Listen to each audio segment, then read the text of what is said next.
Asylum seekers waiting in Mexico to get their first day in court today, but it's not a traditional courthouse. Their cases will be heard in a tent.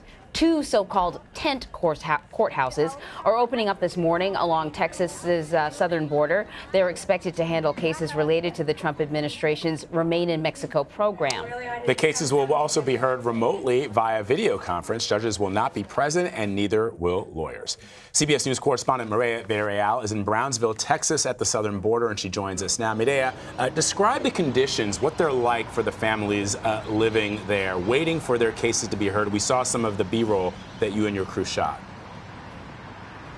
You know, so we were here a month ago, right? And we saw roughly a dozen or 20 or so tents that were set up right across the border in Matamoros, Mexico.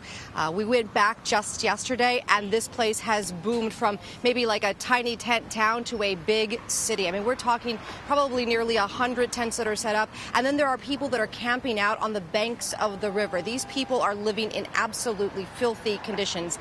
The smell is very difficult to wade through. And these families don't have a lot of places where they can, for example, go to the bathroom or take a shower. So even though there are a few porta potties that are around the location, a lot of them are going into the Rio Grande River, and that's where they're bathing, that's where they're going to the bathroom. So these conditions are extreme at this point, and a lot of it is attributed to the Remain in Mexico program. Obviously, right now, those are the asylum seekers that come into the U.S., they ask for asylum, and then they're immediately deported back into Mexico to wait for their next court date. So let's talk about this new court system. Is this good news for the people that are there?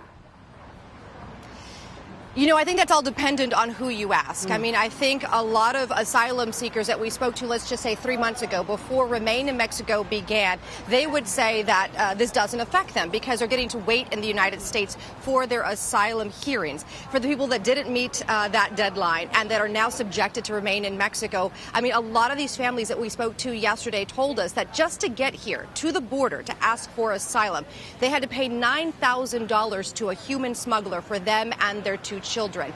They got to the border. They asked for asylum in the United States and were immediately sent back because of Remain in Mexico. Once they're back in Mexico, they don't know anybody here. They have no family. So what do?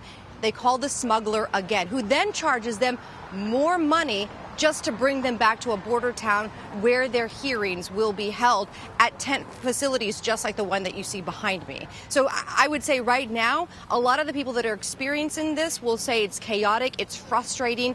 It is one of the hardest things they've had to do. Some people waiting here for months on end with their children. Advocates will also say this is going to cause more chaos than the administration realizes. So, Mireya, how are immigration advocates responding to these tent courts? I mean, I guess on one hand, you could say, look, they've put the judicial system there in place so that people have access quickly to the legal system. On the other hand, I'm just curious what advocates are saying about this. You know, so what we would say from the government standpoint, let's start there, is there are 66 courts in the tent courthouse you see behind me. So there will be more cases heard. And the hope is that the immigration backlog, which is between 800 and 900,000 cases, that hopefully we will see a reduction in that backlog and there will be an ease in the court system.